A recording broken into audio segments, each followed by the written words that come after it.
Hey! How are you? What's happening? Something weird is going on. I don't feel well. I feel adrift in a sea of wheat. What was that? Okay. Was that part of the surprise? Because I'll be honest, I don't get it.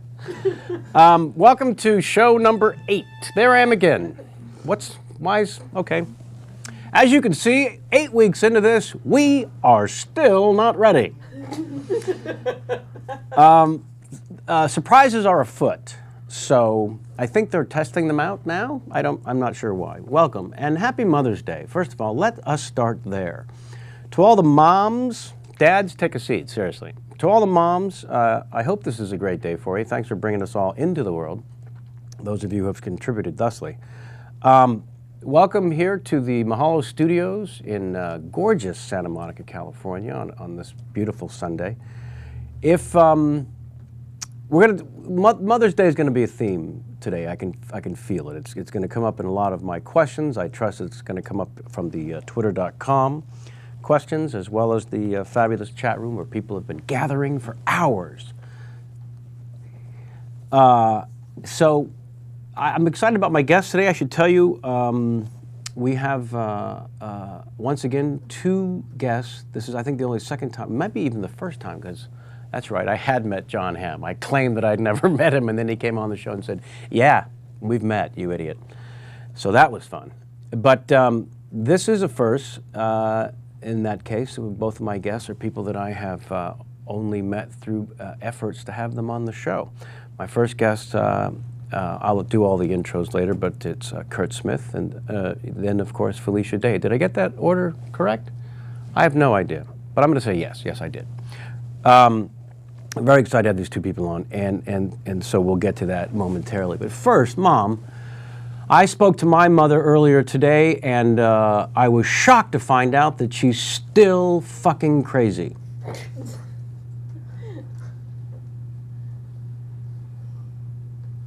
Yeah, no bullshit. She really is nuts. Nuts party of 1 is what I've been calling her for many years. So you may go to a restaurant one day and hear nuts, party of 1, nuts. You see my mom.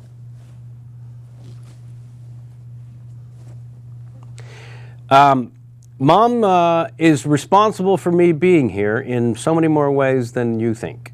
The obvious way, the whole birth-giving thing, happy about that, and how it worked out, really.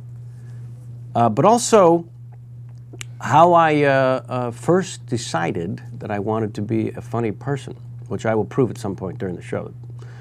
My mom brought home Bill Cosby's first album called Bill Cosby's a Very Funny Fellow, Right? And they put it on the stereo. Now, for those of you that are watching this perhaps on a free podcast on your iPhone, iPod, thing, the stereo, let's compare your iPod to the stereo hi-fi, which was a piece of furniture. That's how old I am.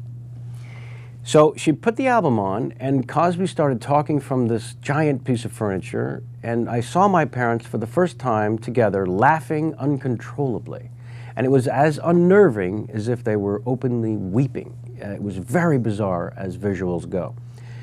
Instantly, as I'm watching them laugh uncontrollably, I thought, I want to be the guy that's making that happen. How does that work?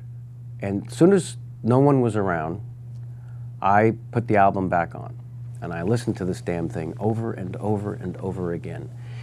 And don't you know, this being the 20s,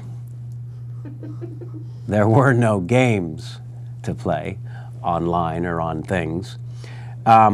So I stood in front of the stereo and created a game, which I later found out is called lip syncing. I didn't know it was called that. I was 6, all right? So I started lip syncing because I wanted to be the guy telling these great funny stories. And so I'm standing in front of the stereo and I'm getting the timing down. It's crazy. And like I said, I thought I invented this game, so I had no idea that it was possible to be this good at it. And then my mom walks in and caught me doing this. And I say it that way because it was as if she caught me doing something else. That's how horrified I was. I was not ready. See how things continue? So she laughed uncontrollably, and I was the cause, and she said, you have to do that for others, the family, what have you. And I swear to you, in that moment is the genesis, day one, if you will. I was soon performing it for the entire family at the Passover. And then in front of a live audience of strangers within, I don't know, a couple of years. So Mom kind of then taught me to sort of visualize my destiny. There's another thing that Mom did an amazing job with for me. I remember I was in high school, and I had a big basketball game the next day. Why are you laughing? I'm sorry? Small Jews can't play basketball? What's your point? Okay. So I had a huge game, and my mom, for some reason, decided this was the time of my life for her to explain to me, well, Kevin, all you need to do is to visualize yourself in the game tomorrow. As you're going to sleep tonight, just visualize yourself actually playing the game, and every time you get up to shoot, it goes through the basket. And every time you pass, it's a perfect pass. And every time, I thought she was nuts. And then when she left the room, I started, all right, what the hell? I started visualizing. The next day, highest scoring game I had of the entire season. It was a crazy, perfect outing for me and the team. And I could not write it off as a fluke, as hard as I tried. I mean, I was 16. I didn't really know what it was that she had unleashed. And every New Year's, starting at about 25, I think, is when I stopped blocking that this happened and started embracing it and started visualizing what I would like to take place in the coming year. And it's now a New Year's Eve tradition, so I want to thank Mom for that as well. Because as you can see, everything is really sucked, technically speaking. Mom, God bless you. I'm going to have to tell this story, how you got the name Nuts Party of One. So I'm doing this film called A Few Good Men. Thank you. It's fine. It's a fine film, and thanks to TBS, it's on once a week. Twice? Twice. My mom comes to visit. Her favorite thing in life, by the way, is to come visit a set that I'm working on. And God bless her. I understand it. She's proud. I want to share this with her. I get it. But she's nuts. Let's not forget that. She shows up, we're shooting the courtroom scene. Jack Nicholson is sitting on the stand while they're setting up the shot. Now, the camera is set up behind Jack's, right there. That's where the camera sees. Now, there's no place to put my mom where she won't be seen on camera. They have to hide her somewhere while she's watching. The only place they can put Mom, over Jack's other shoulder. Now, for those of you who've never acted before, that is referred to as in my eye line. My mother was in my eye line. Yeah.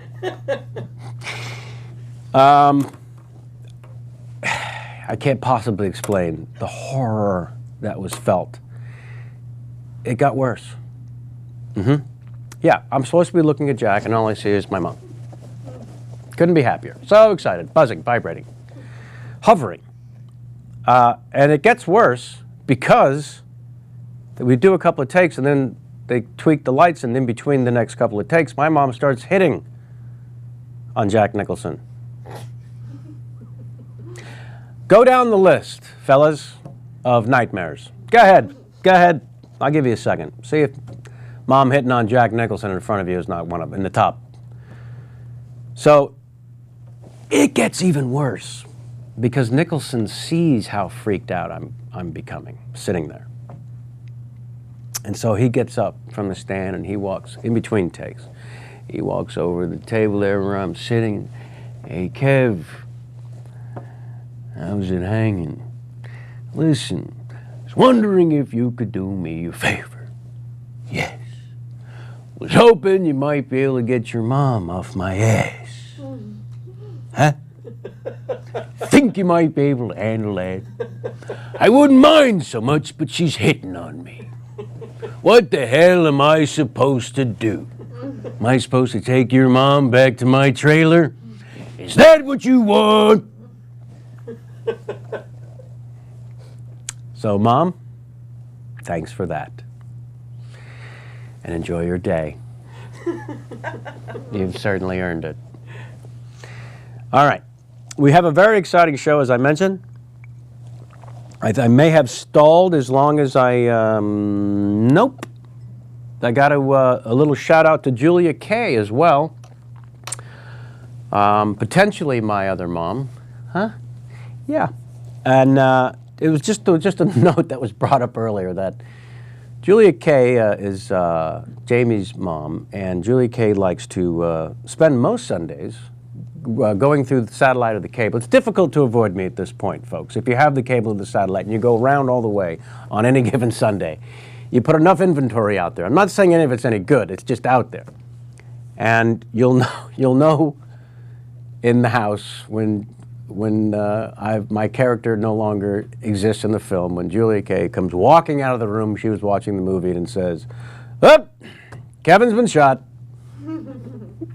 This is a phrase that has become part of the lexicon in that particular house. All right.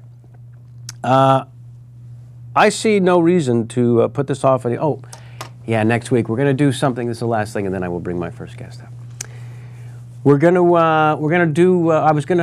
going to be at the Cannes Film Festival next week. I'm going to miss you terribly, and we're going to have a guest host sit in and do this, but that didn't work out for not tragic reasons, really. For those of you who've been following along, she's fine. Paget Brewster I speak of, just a little medical thing that's totally fine, but not a good idea to sit here and do a show was the reason. So now it's like clip show, really? I'm going to do a live thing and just show a couple of already on iTunes episodes? We're going to go with the lamest thing possible, which is to do that. But as I always like to do, I'm going to involve my audience because, again, Kevin Pollak's Chat Show is the title, but it's our show. It's up to you to decide which two you'd like to see next Sunday. Someone's chiming in already in the other room with their choice, with their selections. Send them to @KevinPollak, Twitter.com, or contact @KevinPollaksChatShow.com. You know how to compete, so do that, please. Can someone get me a copy of my CD? As I finally forgot to bring it in with me so I can hold it up. Because it's one of the prizes we give away. As you know, we have a theme song contest. The theme song you heard this earlier was from a viewer. And is it Billy Moffat? I'm going to say yes. And we have a new theme song apparently being presented on the show today that I know nothing about other than just that. Maybe we do, maybe we don't. But the threats are there. And then there's the Larry King game. As you know, we have an intermission now between my first and second guest. We started to show my previous guest doing the Larry King game. And then we have some viewers who have filmed themselves doing the Larry King game and sent it to the YouTube channel, Capo345. I'm going to give you a couple examples. We have two winners. Also, this will be for my guests. Thank you, sir. For my guests who haven't, take the rest of the minute off, who haven't learned the Larry King game yet. This is the CD, a little off the top. It's my stand-up live concert from my hometown of San Francisco. And it's yours. If you don't want to listen to it, it's good for at least $6.50 on the eBay. It'll be signed, so it'll be worth only $5.75. Sometimes I make me laugh. All right, Larry King game. This week's winners, again, @Dr. Concussion. Nicely done, sir. I have a recurring the rules. Bad Larry King impression. I'm trying to be so good here. A bad Larry King impression. That's rule number one. That way everyone can play. Reveal something about yourself on the air that no one should know, because it's my belief that Larry is 107 and it's only a matter of time before this happens. Bad Larry King impression, reveal something about yourself on the air that no one should know, and then go to the phones. And the name of the city should be funny. All right. At Dr. Concussion at Twitter.com says, I have a recurring dream in which Penny Marshall shoots me repeatedly in the groin with a Luger P08. Bonanza, Colorado. Hello. Nicely done, sir. That's the first winner. The second winner is from at Dojar. I said it so many different ways last week, and I was told that because apparently he won some contest last week. We have 3 viewers, but they're so good. They really are. Every week they write in. All right. At Dojar. By the way, these are examples of what it takes to win the Larry King game. For the past 40 years, I've been smelling my guests' seats after they leave and journaling the results. Fresno, California, give us a taste. All right, so those are our 2 winners this week. I will be asking my guests to participate in the Larry King game at some point during the interview. You have been thusly warned. All righty. Yeah, let's begin the show, damn it. I've got all the biz out of the way. Of course not. 3 Degrees of Kevin Pollak. The last game I will offer up. We've had a little tapering off of some of the challenges that come into the Twitter.com. So let's pick that up, please. 3 Degrees of Kevin Pollak. Stump me, get the live CD. We're also going to have mugs and T-shirts, Kevin Pollak's chat show, ever so soon. So perhaps that'll go in the gift pack sent off to you ASAP. Toot sweet. 3 Degrees of Kevin Pollak. I don't know why Kevin Bacon needs 6 degrees. That wuss. I only need 3. Try me. All right. Write them in today, by the way. As you know, we have our chat jockeys in position. Favorite Cosby routine? Question for you from at the Edley. Favorite Cosby routine? Well, when I lip synced it all through junior high and high school, I mean, that was my act. Of course, I was rewarded with class clown in the yearbook. Noah in the Ark. Noah, Jumpa, Jumpa, ding, Noah. And it went on from there for about 9 minutes, so I'm not going to do it. So yeah, Noah in the Ark. And then the karate thing was great too. But anyways, there's the answer to the Twitter question live. That's how it works. All right, so if my guest will take his seat, please, while I do a little introducing, that would be fantastic. This, I'm sure, it was explained. Nicely done, yes. Perfectly. Jamie, next time you'll instruct the guest to come around the other side of the chair. I don't know. No, it's perfect. It's absolutely perfect. Because, as everyone knows who watches this show, we're not ready. All right. Anything else? Okay. My first guest this evening, or whatever time it is you're watching this particular podcast, was born in Bath, England, a.k.a. the United Kingdom. I bored him before with the fact that I am technically half British because here in the States we get our lineage from our mother's father, one half, and our father's father, the other half. Mother's father, born and raised in Leeds, England, working class, yeah. And so anywho, my favorite city in the world actually is London. In 1981, my next guest and his pal since they were teenagers, so I was told, and I will get the correct pronunciation here, I'm sure, Roland Orzabal? Damn good. You throw spaghetti, sometimes it's pasta. All right, co-founded the soon-to-be music sensation known as Tears for Fears, and AKA I found out TFF, which is what everyone loves to call Tears for Fears. Their first album, of course, The Hurting in 1982, produced 3 at least international sensation hits, Change, Mad World, and Pale Shelter. And then their second album, 1985, yielded even more worldwide hits with Everybody Wants to Rule the World, Shout, Head Over Heels. The list is a little crazy at some point. Please help me to welcome Curt Smith. My apologies for the intro. No, that was perfect. If we ever do this show smoothly, it will be over in that day. we're going to get to everything that I'm dying to know about since those monster hits came out to the present. So don't think for a nanosecond that you're here to spend the next 3.5 hours going down memory lane.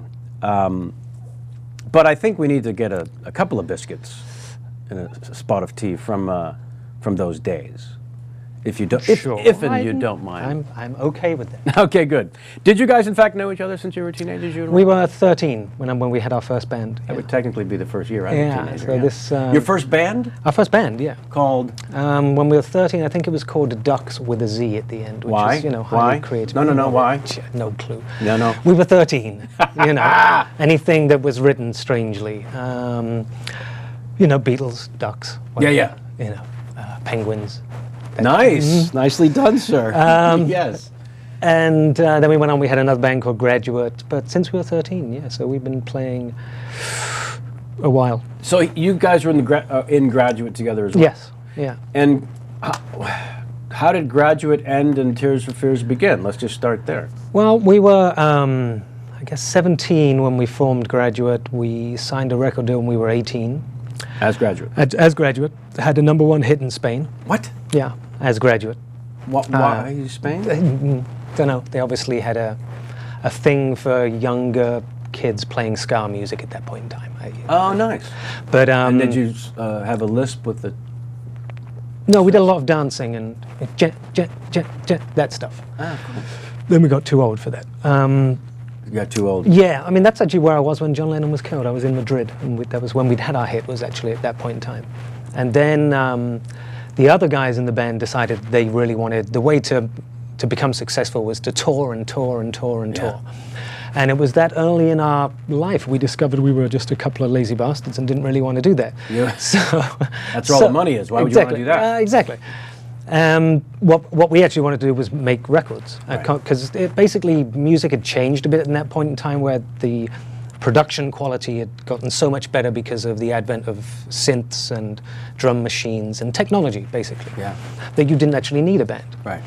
And we spent our whole time, there were 5 of us, and it'd be the 2 of us arguing against the other 3 guys. But we were the ones that wrote the music, so it wasn't going down too well with us at that point in time. So then we decided at the end of that sort of long tour of Germany in 2 tiny little vans that this was not really what we wanted to do for a living. So we left the band, started making demos, new music, and we recorded demos of 2 songs, one of which was one of our first hits, and we got signed. Now, you had a record deal in place with Graduate. Yeah, we dumped that deal and got re-signed to another label because we broke the band up. Right. So when you re-signed for the new deal, it was under the name Tears for Fears? Well, actually, when we re-signed, it was under no name. Of course.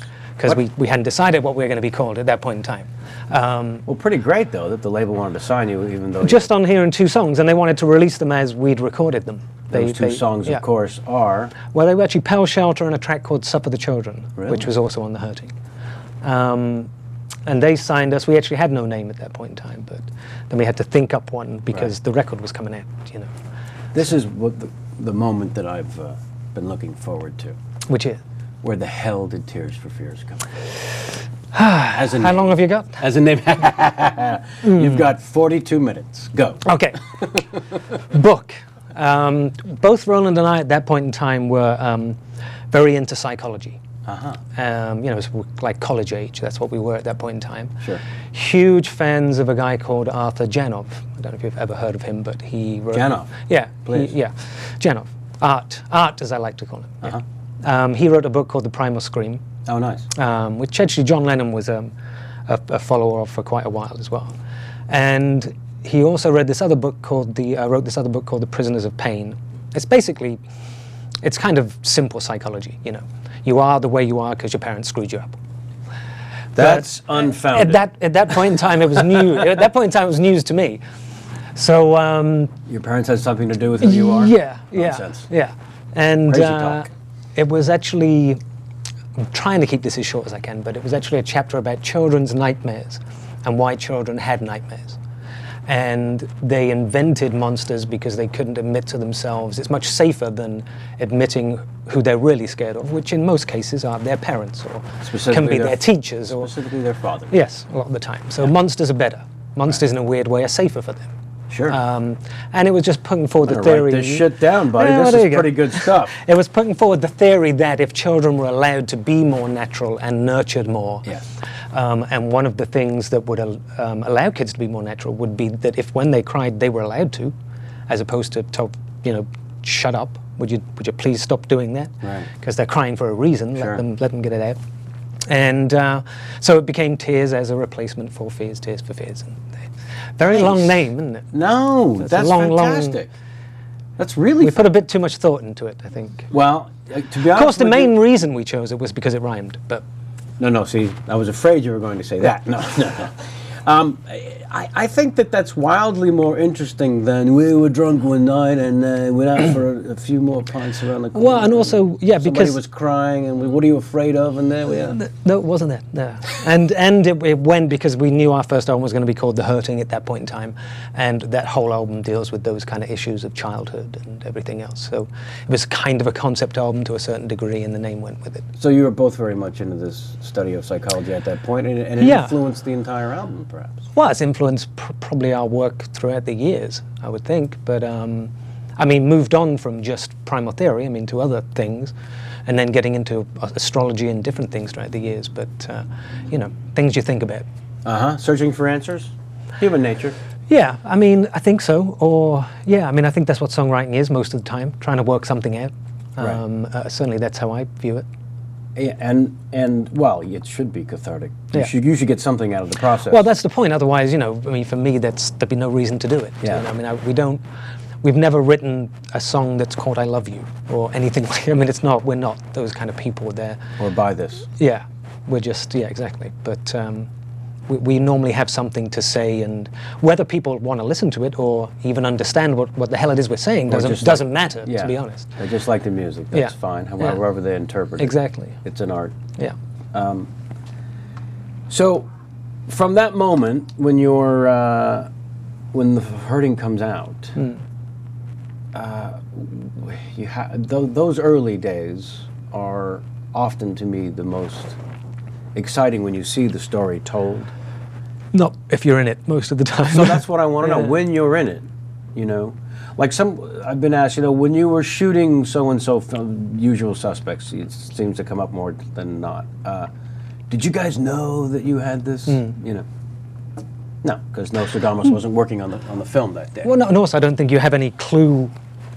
You're so busy in the art of creating something that you don't really know what it is you're creating. Right. You feel the special as it happens. Sometimes there's a clarity. A bell literally goes off. Oh my God! But even when when you actually complete it, even a lot of the time you still don't know. Right. It's not until the public react to it that you get a sense of what it is you may have done. Well, that's just in terms of whether or not it's going to be hugely successful, don't you? Or hit a nerve. I mean, because it can be hugely successful in many different ways. It can be in your case, a huge cult film, Right. or it can be, it could earn no money but win an Oscar. I mean, it's That is the case of Usual Suspects. Actually, people don't realize it only made 22 million when it came out. But when you're writing and producing, composing, long before anyone hears it, do you hit those moments where it just feels right? It's right there, having nothing to do with what the response will be. Or are you a troubled torturer? We're probably more the tortured artist than anything else. I would think. I mean, we get a sense of what we like. That's, for me, by the way, don't you get at some point where if this makes me laugh while I'm performing it. Yeah. No, if a piece of music lifts me physically, Right. that's when I know I've got something. Right. Physically, like it moves you. So what was the first song during that first album, if you Well, it was recall? interesting because, again, I go back to say, the fact that you don't really know what the reaction's going to be. You don't know which one's going to be the hit. No, of course not. not at all. And Mad World was, we'd released 2 singles. The record company were nice enough to let us make an album, and those 2 singles, neither of them were a hit. We got a kind of a cult following, but none of them sort of really hit a nerve. And then we released this song called Mad World, which we thought, as did the record company, was a little too weird for a single. I mean, it's a very kind of simple structure, but it was a strange recording. And the premise of releasing it at that point in time was the record company wanted us to they wanted the press to like us more than they cared about anything else. They wanted it to be appreciated. And it came out and was suddenly this huge hit. And it was like nothing else that was really out then, so that's why you can't really gauge if it's going to do well or not. So that was the first hit from the album? Yeah, that was the first. How big did it? I mean, in England it was, you know, it went to, I think, #3 in England, then the album came out, went to #1. I mean, we've actually, weirdly enough, we've never had a #1 single in England. We've had them in America, but never in England. But there's always been something that's keeping us off the top spot. But all of our albums went to #1. But it's probably all the fancy footwork. Well, it was like, you know, we release things when Live Aid comes out, you know, or, you know, We Are the World happens to come out, and there's no chance, you know. So it's it's one of those little. Well, you were a part of a renaissance. You were part of a time in music that, you know, a huge trend to the point where even a Ricky Gervais had a hit in the 80s. That was. He was going through a David Bowie phase, clearly. Have you seen the video? Yeah, I have, yeah. I mean, suffice it to say that he's a much better comedian. Well, he's the first to admit it. So when you're in the midst of this grand acceptance by an audience, I guess the question I'm getting at here is, and around you seems to be an evolution, if not explosion, of similar sounding, you know, whether it's the punk sound from its era. You know, you were, the Tears for Fears, these two albums anyways, in 82, 83, 84, 85, 86, that period is very, very, and to this day, has a sort of a sound of its own. So how aware were you to it developing around you in other groups? I mean, for me, as a performer, I know when somebody is being influenced by another artist. So all these years later, I would suggest Franz Ferdinand is being influenced in everything that they do from what you guys were doing and other bands of that era. I mean, I think there are a bunch of bands now that certainly were influenced by that era, and I think and in America, I think they call them more the sort of like emo bands that are sort of actually, they go back to that kind of trying to make heartfelt, emotional music. Yeah, I feel a lot of effort with those. Yeah. I mean, I think that they took a lot of that, but, you know, at the time, we weren't really aware of it because, you know, they called it like this sort of movement, but I think that was just technology. I mean, I think technology allowed us to do certain things, and most of us were probably using the same kind of technology. Right. But we were two guys who recorded on our own in Bath. So we weren't in London, we weren't in Manchester, we weren't in any of the musical hubs. There were no other bands from Bath. Right. We were it. Right. But you were listening to the radio. I mean, you knew what people were playing. We did, but we were actually influenced by, I mean, the stuff we were influenced by was, I mean, there was one period that influenced our early recordings a lot, and I want to say the year was 79 or 80, but in one period of time, Peter Gabriel's third album came out. Yeah. Scary Monsters by David Bowie came out. Remain in Light by Talking Heads came out. Wow. I think all that was in 1 year, actually, those three records, which was amazing. Just the production value had gone from sort of chuck a band in a studio and let them play to actually layer and create a piece of work, which is a whole different art form. A sound. And so I would say those were the things we were influenced by more. I think that the sound of other bands, like a lot of the music at that point in time sounding similar, I think was more to do with the instrumentation you were using. You know, you tended to be using the same stuff. Right. I'm going to throw one out here to the fine folks at Twitter. You're enjoying the Twitter, yeah? I'm enjoying the Twitter, yeah. All right. Well, my tweeps. Your tweeps? I love my tweeps. Okay, this is very good. At Ruthie Girl on the Twitter.com. Yeah, was that chat room? Twitter.com. Obviously, if it's at, you idiot. Would like to know if you saw American Idol Adam Lambert's Tears for Fears performance. Has anyone played that for you? Or did you I saw it when I got home. I was actually at the LA Galaxy game that night. Well, we'll talk about your love of football as well, yeah. And while I was on my way there, someone sent me a text message saying, because they were on the East Coast, right, saying, "Won't believe it, Adam Lambert did Mad World tonight." So I called home, got my wife and the kids. I'm like, because the kids watch it anyway. Yeah. But I said, "Would you just TiVo it tonight? Because I want to see it when I get back." Right. And he did a fine job. I mean, he did. I mean, I think it was more like Gary Jules' version than our version, but who was another guy who did Mad World. But everything about it was really good, apart from the last note, which he fluffed a little bit. But that's okay. Okay. That's okay. All right, that's honest. I'm forgiving.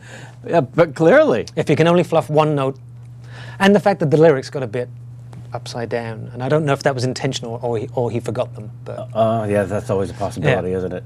Oh man. Okay, another good question here from the chat room. If you're from Bath, why is it you're such a Manchester United fan? Well, that's the standard thing about, most Manchester United fans are not from Manchester. I actually have a good reason. My mother actually did live in Manchester for like 20 years, and she moved to Bath when she met my father. And she knew a bunch of the Man United players when she lived in Manchester, that a couple of them that died in the Munich air crash, which is a very famous crash that killed a few of the great Manchester United players. I think that was back in 1959, I think it was. And so me and my brothers were all brought up by my mother to be Man United supporters, because she was. So that was basically it. And did you play? I played when I was a kid, yeah. I mean, I was never great. I was good. I played for the school and everything else, but music certainly took over from sport. I played it more as a pastime. I've been an avid fan of it for my entire life. I go back to when I was 4, watching George Best play for Man United, to now when I'm more than 4, and watching Ronaldo play for United. And I imagine you've been to a lot of amazing. Yeah. I've been, and hopefully, I should know when I get home the week after next, or a couple of weeks' time, 27th, I'll be going to Rome to watch the European Cup final. Finding out if I'm getting the tickets today. They're playing Barcelona in the European Cup final. And when was the last time you were at the European Cup final? Oh, I've never been to a European Cup final before. Really? No. Well, this is huge. Yeah. Then you're definitely going. Well, now this year, and they're playing Barcelona, and both teams are so great this year, and I'm like, this year, I just got to go. Last year, Manchester United win it. Well, because Manchester United don't get in it every year, No, they certainly don't. But last year, they got in it, but it was in Moscow, and I'm like, do I want to go to Moscow? I don't. It's like, TV, Moscow, yeah. Rome, that's doable, Right. Better if it was Paris, but I'm fine with that. Nice. so I feel I'm going to go to Rome with another Man United friend of mine, fan who lives in LA also. So. Oh, you have to go, right? Yeah. Yeah. All right. Well, those are really great questions, you guys. Thoughts about DRM versus free music? That's another great question. This was from why do they have such bizarre names? Grime a Tongueworm? Why would it be at Grime a Tongueworm? Why would that be a name? Don't look at me like that. DRM versus free. Yes, sir. Your thoughts? Yeah, like I know what that means. Okay, good. I think it means kind of protected or not, and I'm not for protecting them. Tracks. If people have got it, they've got it. That's it. I mean, everything. The whole music industry is a bit sort of screwy right now, because no one's really worked out the new way we're actually going to monetize music. And the downside of that is us as artists need to, because otherwise we don't have the money to make it. Yep. But I have a feeling that will get worked out at some point, how we're going to do that. A lot of it's going to be the audience that are downloading music growing up at some point and saying, you know what, I get it, they need to get paid, so as long as they don't mind if I copy it 10 times when I get home, but if I pay them for this one, then I should pay them, And I think that it changed a lot when iTunes came in, obviously. Sure. Because before you couldn't download it anywhere. So everyone went to LimeWire, and everyone was used to getting it for free. Right. And not paying at all for it, but that's the only place they could get it. Once that they've invented a place where you can actually go and legally buy it and download it, then obviously we're now seeing money for that. But I think it'll work itself out. All right. And I'm being told that's grime tongue worm, because that's better. All right, so let's jump around a little bit. Don't forget that I've got something to show you. Let's jump around a little bit to apparently there are some surprises in the store, and I can wait no longer, I'm afraid. I hate to bring the show back to me, but it is about you. I believe it's called the Kevin Pollak Chat Show. Yeah, and I'm Chat Show, so naturally, at some point it is about me. So we spoke briefly on the phone before your visit here today. That was the first time we met. And as you had mentioned, you had seen the show enough to know that there was a contest going on among my viewers, wherein I would ask them to write the theme song for the show. And I've had two wonderful compositions come in that we've used. And you were kind enough to suggest that you might put a little something together. I was, of course, blown away. And then you took it to the next level by saying, by the way, I think you should continue doing your contest, Oh, absolutely, yeah. I don't think, it's just, there's going to be better ones than the one I've done, probably, Even though I will say this, the amount of research I put into it. Yes. This was hours of online searching and working out, like, every movie you'd been in.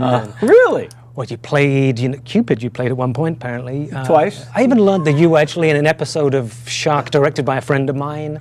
Really? Yeah, Paul McCrane. Wow. And you've done your research. So it was a long time, anyway. Yes, so quite. The hard thing was the name, of course. Your name is not the easiest one to fit into something. Well, first of all, this would be the first theme song with lyrics, clearly. Well, I'm just learning this for the first because time. I wanted to take it to, all right. another level. You're better. So there was that. Rhyming it, not easy, but it's okay. And then it was like the sort of, what kind of music? Yeah. And that was, it's like, sort of, is it an up-tempo thing or jazz or whatever? So anyway. You are a tortured artist. You spent more time on this than Shout. I went for the tried and tested Baroque love song. Did you? Yeah. What? Well, it Baroque seemed to love fit. song. Yeah, it seemed to fit. Clearly. So anyway, that's my preamble. All right. That's quite the setup. You are welcome to... That would replace... do you have a setup for this clip? Should we roll it? How does this work? Is it a visual? Am I going to watch? Someone's got a thumbs up. Can we see it up here? There's going to be a little delay, so forgive me if I'm staring off when we come back live. Here is my new theme song, written, composed, and produced, and sung, apparently. There are lyrics by Curt Smith. Enjoy.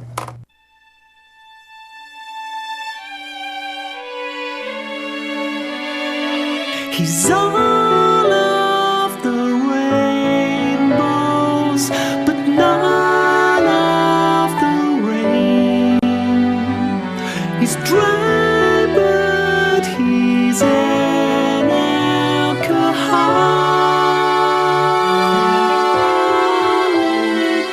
He's hosting this train wreck again and again, and he wears a hat. He's Kevin Pollak.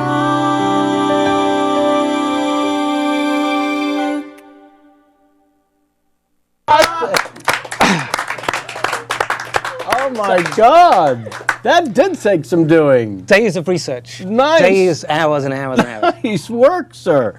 You may have some more vodka if you'd like. I know I could use some. Well, that's flattering beyond belief and ridiculous and fantastic. Thank you. Are you? I'm good. You're Thank good? you. All Yes, right. yes, All right. yes. You will, when you actually hear, because it was a little It was quiet a little, in here. little low in here. A little quiet in But here, I could make it all out. Yeah. Trust me. That was fantastic. Thank you. The phrase "quel beau chapeau" will be in your head for a long time. Yeah. What the hell? He wears a hat. It's a very nice hat. Genius.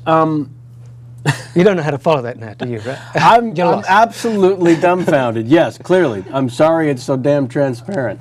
But how else should I react other than to be touched and honored and also laughing? I mean, I did not expect it to be so funny. That's fantastic. You really, you took everything into consideration, and what more could I possibly ask? So thank you. You're very welcome. Good luck to anyone trying to replace that. That's going to be playing for quite some time. I'm just picturing the theme song that we were using before and its ridiculous tempo now that I've got this in my head. Let's talk a little bit about the 10 years that you lived in New York before moving to Los Angeles in 1998, because all sorts of things were going on there. You were hosting a thing for MTV at one point. Yeah, I did a radio thing, like a syndicated college radio show for a while. I mean, basically what happened was in 1990 I decided to leave Tears for Fears. I mean, it all gotten too much for me, I think, and I mean, there were many reasons. You know, some were musical, the fact that me and Roland weren't agreeing on things musically, particularly, and also the stardom thing didn't really agree with me. I don't think it was healthy and good for me. In terms of performing live or appearing Lack places? of privacy, that kind of thing, constant workload. You know, the more successful you were, the more they wanted from you. Right. The record label making demands? Well, anyone who's involved with you, because Right. you know, most of your friends at that point are the people that play with you. Right. You have management and record companies, and they all have a vested interest in you working. Yes, they do. Because you're paying their bill. So I was actually going through a divorce at the same time. Thank God my kids won't be watching your show because they don't know I was previously married. They don't? Not yet. They will at some point. I'll tell them. Thank you. Just call and leave a message. Right after that theme song. Payback's a bitch. No, Yeah. And I actually had gone to New York to kind of get away from the studio, and this was during the recording of Seeds of Love, and to get away from England. And I stayed with my friends in this place in upstate New York, about 60 miles outside of New York. And they took me down into the city to a St. Patrick's Day party. They wanted to get me out, basically, get me out of the house. And I ended up meeting my now wife. We've been together for 20 years now. And on St. Patrick's Day? On St. Patrick's Day in Manhattan, yeah. Easy to remember our anniversary. 20th this year, 20 years this past St. Patrick's Day. Nicely done, sir. And so for the duration of that album, every sort of month I was going back to New York for a few days. And I fell in love with it. Purely because of no one bothers you. No one cares who you are, you know. You don't get the same sort of show-off kind of attitude as you do in a lot of other cities where it's, you know, what car you drive, what apartment you live in. Most people in New York don't see each other's apartments, and they only meet walking outside somewhere. Well, I'll meet you in a restaurant or whatever. Yeah, meeting up at a place. Yeah, and so, you know, the lifestyle just grabbed me, and at the end of that tour, I decided I had enough and got up, and the last date of the tour, I had a brief holiday. Stopped in St. Lucia on the way to New York. Nicely done. And ended up moving to New York for 10 years. And trying to stay away from making music because I didn't really... You walked away after that tour. How big were the venues that you were playing on that tour? You know, 15, 20,000. I mean, the last show we did together was actually Nebworth, which was this big festival, which was 120,000 people. Right, but on average, the like venues 15, are 15 to 20,000. Yeah. Because I want people to understand what it was you actually walked away from. Yeah. I mean, it was important for you to do that, but in terms of the team in place that were indeed feeding from the teat, that's a monumental thing to walk away from. Yeah, but I think, you know, you get to a point where the decision's kind of easy. The decision's the easiest thing. Yeah, because you know, you're going in every day. If you go in and you're like, I'm hating this. Yeah. I'm hating this. Yeah. I'm hating this. What I'm going to like destroy myself for the sake of everyone else. That seems a little too selfless. So in the end, I just had to leave. So the notion was, I love New York. I've fallen in love with a gal who lives there. I'm going to move there lock, stock, and barrel and walk away from this part of my career, and just was the thought that I'm going to take a big-ass break here, or literally I'm done? I mean, initially, what was the thought? I mean, I think initially it was, as an artist, I feel like I'm done for now. Anyway. Yeah. I mean, you know, those decisions. I don't think anyone decides, in all honesty, that they're going to give it up forever. Even when people retire, so many people come back because you don't know whether retirement's going to agree with you. Yes, You know? and you also have the memory of the great part of it. Yeah. The enjoyable aspects Exactly. of it, and those don't go away just because you're unhappy in the moment. No, and it's a question of finding those again. Yes. You know, and for me, staying in music, like the syndicated college show I did, it went out to like 300 colleges, but they were all these young up and coming bands that suited that audience that would come into a studio and play live. Wow. And so I would sit there and chat to them, and you know, and kind of I could outside of the show give them advice or whatever, Right. and listen to them and watch how excited they were about doing this stuff, and was then constantly reminded of what it should be. Yes. And then after a few years of being in New York, a friend of mine who ran Polygram Publishing, who used to be the head of my record label in England, introduced me to this guy, Charlton Pettus, who was a songwriter in New York. And, you know, I said, his name's David Simone. I said, I'm not really interested in doing that anymore. I guess, look, meet him, trust me, you're going to like him. Meet him, trust me, you're going to like him. He sounds Jewish. He is, but in English. An English Jew? An English Jew, yeah. I know a few of those. But so I met Charlton, and we did get on. And he's like, well, you know, let's just write some songs. And if we sell them to someone else, we'll do that. Let's just, you know, have some fun. Yeah. So we wrote a bunch of songs, and became apparent quite quickly that I'm not someone who writes songs for other people. I mean, I'm just like the way I write songs, and certainly lyrically, they're very specific. They tend to be in your own voice. Yeah. Yeah. And so, you know, we got this sort of bunch of songs, and I realized they're not really going to be right for someone else. And then Charlton said, well, let's put a band together. I'm like, what? You're kidding me? Like, just put it? Yeah, he goes, yeah. We'll get rehearsal space, put a band together, you know, like it used to be done, and go out and play some clubs. Wow. And that was it. And what year was that? this was 97, I want to say. Wow. And we did this thing that I then labeled the walking tour, so I'd only play in clubs that I could walk to from my apartment.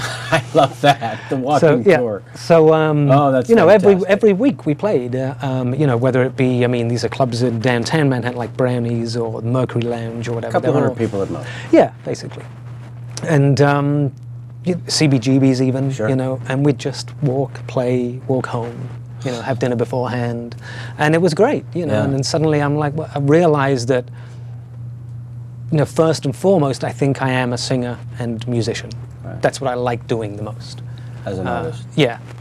And, you know, so we actually recorded an album as Mayfield. Then our lives changed a bit because my wife got offered a job in LA, and I thought she should take it. So we ended up moving out here. So the walking tour comes to an end. That comes to an end, yeah. Although I'll get into the newer version of that. Not a but, lot you of know, walking in Los Angeles. Not much. No. And as fate would have it, Charlton followed me out a year later to move. He wanted to move to LA as well. Oh, fantastic. So we started writing another album. And then during this period, Roland called me from out of nowhere. Oh, did he? Well, it was his manager first. Uh-huh. And what nerve. And then Just he checking in to see checking how in, things yeah, are going? exactly. Now, 10 is it years my haven't spoken. understanding, Had you not spoken to him? For nearly 10 years, yeah. No, we hadn't said a All word right, to well, each other. gonna have to put a pin in that other story while we just spend a couple of minutes on Right. you and Roland not talking. Well, we fell out to such an extent at the end of that tour that So when you said I'm done, I'm walking away, was his Yeah. attitude good riddance, or was he, where the hell do you think you're going? no, I think it was more good riddance, probably. You know, I You mean, had we were fighting with each other all the had it. time. You Yeah, just had it. we, you know, I mean, we were living in each other's pockets Yeah. for a lot of years. Yeah. Professionally, since we were 18, so until we were nearly 30, which, you know, it's a long time at that age. Right. To spend all your 20s effectively with one person all the time, Yes. working and Yes. doing stuff, and Wanting different things. yeah. Yeah. So So I hadn't spoken in almost 10 years. no, And you moved to LA, yeah. and suddenly you get a phone call from his manager Yeah. saying, Any interest in doing another Tears for Fears album with Roland? Jesus. I can't even imagine. So fill in the blank here. Well, I mean, it's interesting because obviously my initial reaction is, you got to be fucking kidding me. Yeah, go fuck yourself, Yeah. seriously. That's a beautiful go fuck yourself moment. It really is. But then, you know, and pat myself on the back for being grown up enough. I decided to take some time and think about this for a bit, you know, and things had changed. I was just about to have my first kid back then, because this is a while ago now. Roland had 2 kids already. And I had to think back of like what it was that made it all go horribly wrong. And, you know, I honestly couldn't apportion the blame to either one of us, you know, because I was as big an arsehole as he was, probably, while we were going through all this. Yeah. We just, the only people we could take it out on were each other, because those are the only people we had. Yeah. Organically, you're going to rebel at some point. Yeah. And if the only person you can rebel That's against it, you know, that's, you're it, Yeah. you know, so the only people we could fight with were each other. Right. Because, you know, wives are much better fighters, so that's out there. There's no point with that one. Not yet. No. And so, you know, having said that, I called back, I spoke to his manager, I said, look, you know, I'll be in England to visit my family. He still lives in Bath, or did at that point. This Christmas, I think it was Christmas time, I was going back or something. I said, why don't I just go out to dinner with Roland, and we'll see if, you Leave know, all the peeps. yeah, and just see if we can have a meal. just see if there's any like weirdness there. And sitting down the first time after all that time had to have been strange, and yet kind of nice. Yeah, it was weird, but yeah, after about 5 or 10 minutes, it didn't feel that strange. You know, I mean, You each had a drink. yeah, I mean, yeah, basically have a drink, and then like 10 minutes later, you know, shoot up. No. Okay. No, Wait a second. What? I'm kidding with the last bit, of course. Yeah. And we realized we'd grown up, for one thing. That became quite apparent. Other things in our lives had become more important than music. I mean, I think one of the other downfalls of being that young and successful and having no kids or anything like that was music was the be-all and end-all. Right. Yeah, sure. Once you have a kid, it becomes something you love and want to do, but there is suddenly something more important. And that takes some of the pressure away. Yeah. And Takes the onus off it. That's yeah, and we realized we weren't quite as precious as we used to be. Right. And we'd grown up enough where it wasn't like, we weren't alpha dogging anymore. That's what we used to do. It used to be, I want it my way, you know, but I'm going to argue against it just so I can argue against it. Right.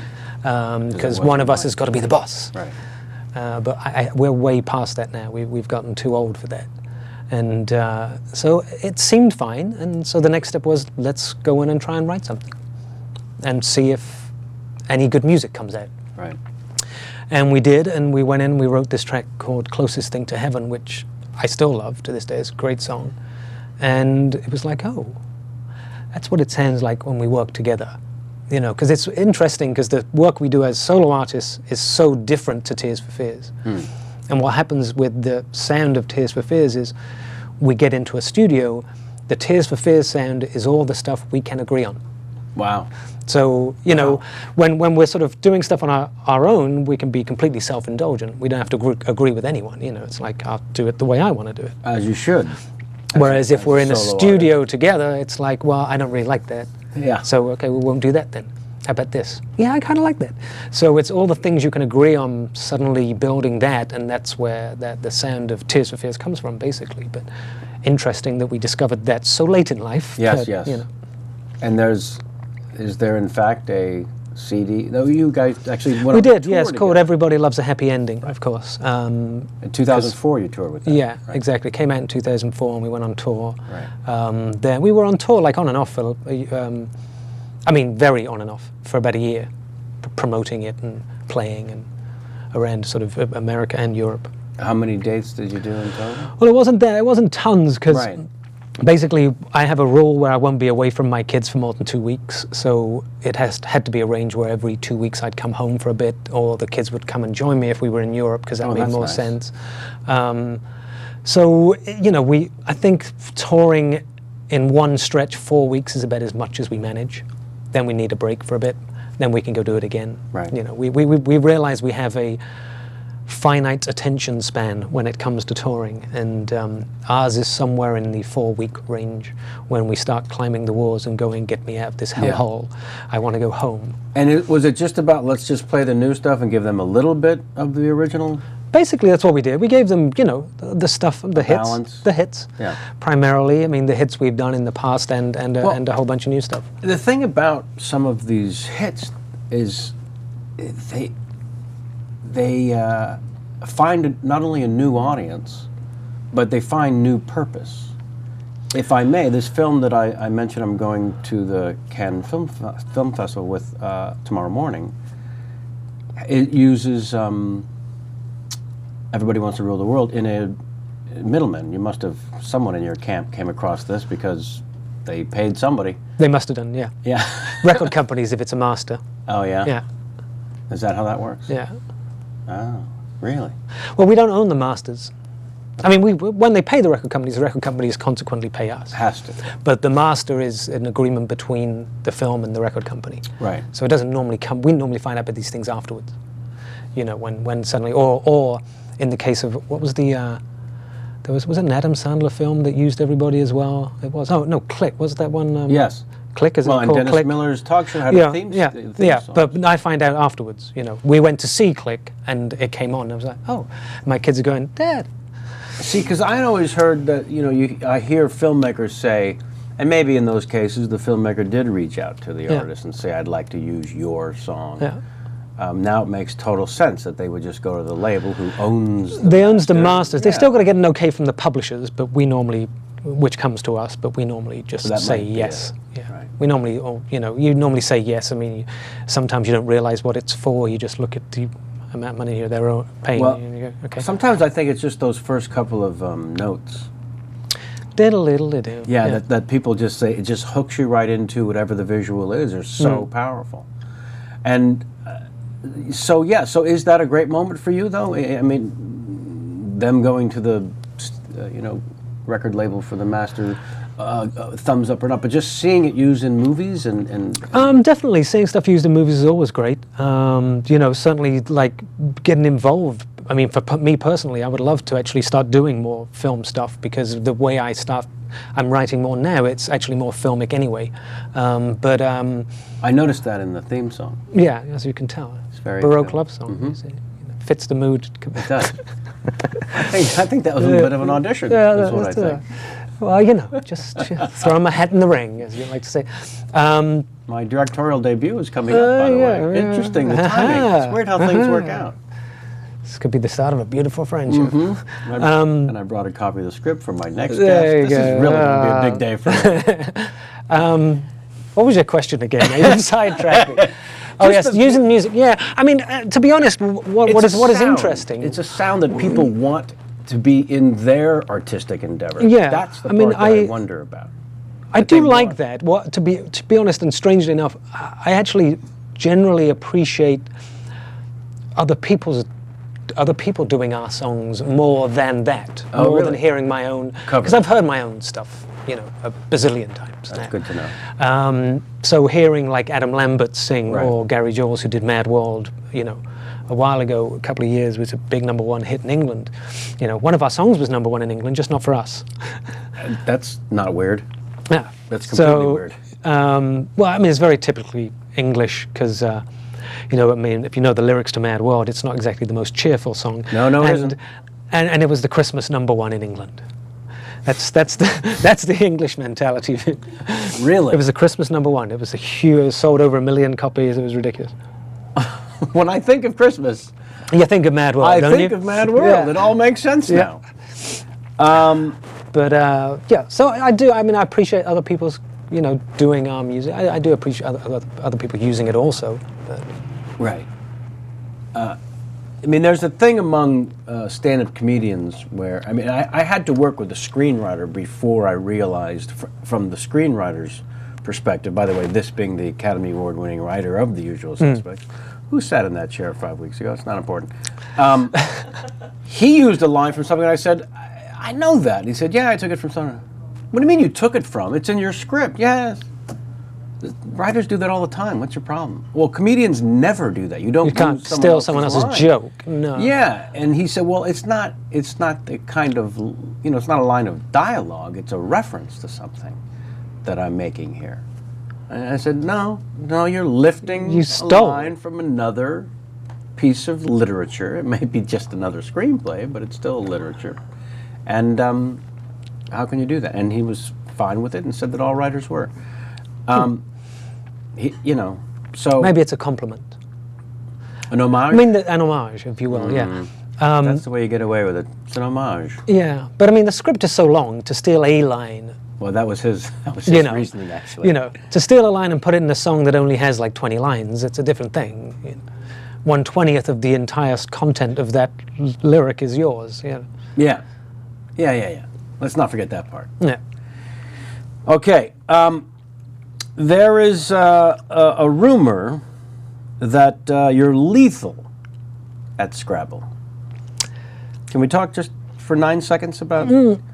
I'm not sure if I'm Are you a lethal. wordsmith? I mean, what is it? Yeah. Is it just a total? Well, Scrabble, but also Scrabble has a, there are tactics in Scrabble. I mean, that's, Clearly. it's not always what word you know. It's really, where you're going to fit in what's coming next. It can become a bit more like chess. Well, it should be if you're lethal at it. Well, yeah. Although I'm not convinced I'm lethal at it. I mean, That's a word someone else used. You shouldn't call yourself lethal. No. That would be ridiculous. I'm good at it, but it's like, I mean, my favorite pastime is like just Sunday New York Times crosswords. Those are like crosswords and things like that are the things, puzzles. I like those kind of things in my spare time. But I love playing with words. I mean, that's as a songwriter, that's what I do anyway. Right. I mean, lyrics to my own songs, which are a bit different than Tear songs, because Tear songs tend to be more direct and in the abstract, because we're not speaking from one person. So my songs are coming from one person, but they tend to have like 2 or 3 meanings to every line, that you can read into them, should you want to make the effort. But most people don't. But you do I when do you when compose I write them. Yeah. And that makes the whole process interesting for me. Well, let's speak about this solo career. What is on the horizon? Well, right now, I mean, I released Halfway Pleased last year, I think it was now, yeah. And I did a few solo shows. This was where in LA, it was the 5-minute drive tour. Yeah. So that was as close as I could get. Speaking of which, you have a date coming up. I do, which is actually a bit longer a drive, unfortunately. But, you don't like the drive to Santa Monica? not from Hollywood, no, really. It's just too far for me. But it's a nice place. McCabe's on Saturday, yeah. McCabe's, for anyone within driving distance, we would ask you to join on Saturday. What time is that? What time is it? 8 o'clock. 8 o'clock. Okay. That's why you travel with people. See, that was my friend. inner voice talking. My inner voice talking. It's really weird because we heard it too. Yeah. Yeah. Which now Has a now habit of doing uncomfortable that, with, yes. to be honest with you. That my inner voice is female, you mean? Yeah. Okay. And also just that it comes out of your head that loud. Yeah. If I can be honest with you, because you didn't even open your mouth. Now,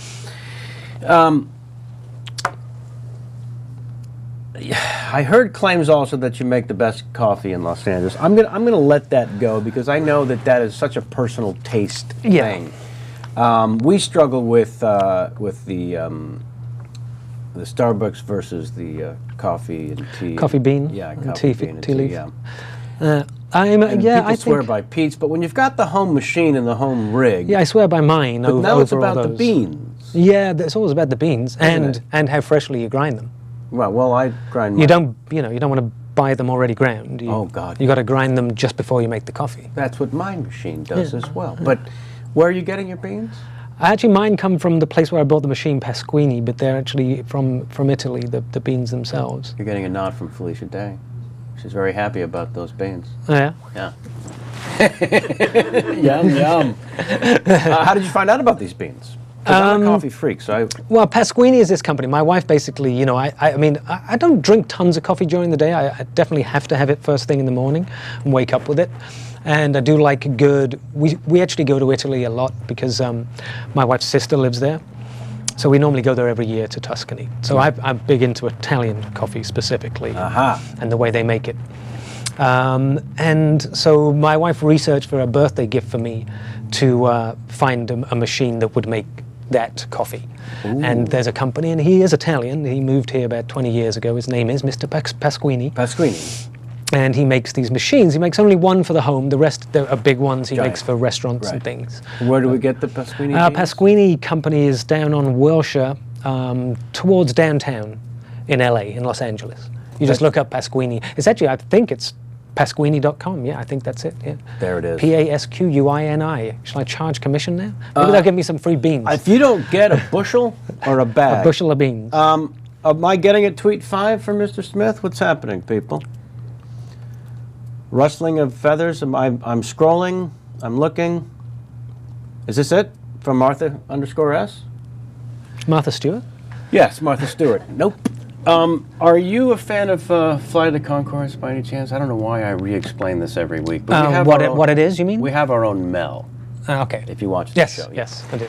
She's the fan that's That's right. the lunatic. Martha right, underscore yeah. S is at Martha underscore S Okay. is our Mel. And she's not only devoted, lovingly. They love to switch cameras on me right when I look. How do they know? But she comes up with these great tweet 5s. Are you ready for the tweet 5? The tweet 5 is simply 5 questions loaded up, ready to go, bang, bang, bang. And you just Okay. fire away whatever feels right in terms of an answer. For example, the first question of tweet 5 for you. Okay, ready? Yeah. Pizza topping. It's that simple. Pepperoni. Really? Can Yeah. go straight to pep? Yeah, Commit to pep? yeah. All right. Well, I mean, with jalapenos chopped. Now at a close we're second, talking. you know, All 'cause right. it's got to come with the jalapenos. Nice. Oh, this is a great one. Favorite song to sing at karaoke? Wow. See, I've never done karaoke, but I swear one time I'm going to go into a karaoke bar and just do one of my own songs. How amazing would that be? You know, I'm just going to put on Everybody Wants to Rule the World and sing it in a karaoke bar. Oh, God. Please, please, please call me first. Oh, my God. Because I think that's kind of got to be it's got to be a trip, isn't it? That's, oh. I must have a camera crew follow you when that happens. Your guilty pleasure TV show. Do you have a guilty pleasure? I know with the kids you don't get to watch as much TV, No, but not really. Oh, well, I mean, here's a guilty pleasure because they watch it. It's Ace of Cakes. I love Ace of Cakes. Yeah. Oh, we're all about the So Food kill Network. me, you know. We're all about the Food Network. Yeah, yeah. I mean, basically, when I have 2 young kids, 9 and 7, so I'm trying to find things that, you know, I don't want to watch Hannah Montana. So if I can get them into What like the something hell is that the matter with you? Yeah. So if I can get them into like Ace of Cakes or something, into, like there's another one. It's not on Food Network. I can't remember. It's on Clean House, which is where they go and redo like big slobs that live places and they clean their house up and things like that. It's an awful show. Yeah. The Food Network though was feeding babies. That's where we got into the Food Network. Nice. Because it's in the middle of the night when my kids were born. There wasn't much to watch in the middle of the night. Food Network was always Yeah, on. yeah. So that was when we got addicted to it. Back then it was 2 Fat Ladies. Oh, yeah. Do you remember that show? That was great. We're big into all things Bobby Flay. We love Bobby Flay, we like. Flay. My kids went down to watch one of the episodes being filmed last week, actually. Oh, really? Yeah, the producer of the show is a really old friend of ours from New York, and they were in LA filming the other week. Nice. I didn't get to go, of course. But No, never. By the way, when I'm saying now, bring the camera crew to see the karaoke, yeah. moment, you have to go to the next karaoke bar we can find and do Miley Cyrus. thanks. The song you like to blast in your car, because I know what blasts in our car, and it's one of your songs. So what do you blast? Well, I mean, I normally have my iPod, so you know, my iPhone goes straight into the little dock, and my Mini, and you know, you turn it up. I mean, it depends what There's mood. no go-to. There's no really. Yeah. Depends on the mood. You know, I mean, it can be like older stuff like Peter Gabriel and stuff that I still have on there, or it could be newer stuff like The Feeling, which is this English band that I love, which I play a lot of. But depends on the mood. All right. It says classic TV theme song. Is that like what is your favorite classic TV? That didn't seem like a question, but I think it is.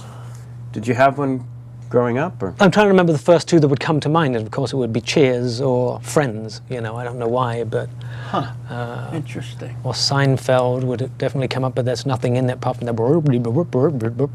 But that's because I was. By the way, that's exactly what I hear when that music plays. Yeah. That's all I hear. Yeah, I only hear is that bass thing that goes all over it. But but then I was like the hugest Seinfeld fan. So. Yeah. Are you anywhere near attempting a Larry King game? Are you feeling it? It's a bit unfair to me, but you did say a bad Larry King impression. Rule number 1 has to be a bad Larry King. Did I not prove when I did it myself that it has to be a bad Larry King impression? I allegedly of Golden Ear. So fire when ready, sir.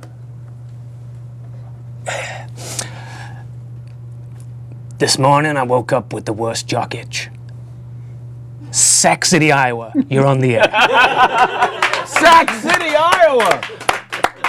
Ladies and Jews, give it up for Mr. Curt Smith. Thank you so It is a place, by the way. much. Yes, I do know that it's a place because it was submitted to this show in someone else's. That's why I recognize it. Sac City, Iowa is a place. I can confirm that. Having nothing to do with jock itch, I assure you.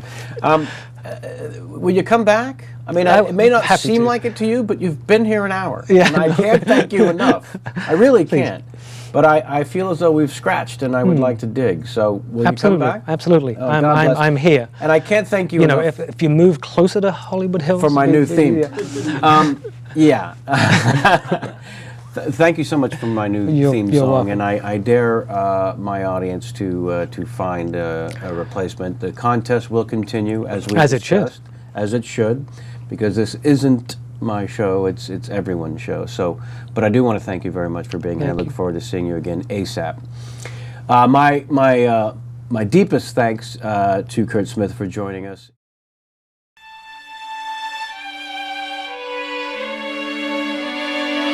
He's all of the rainbows, but none of the rain.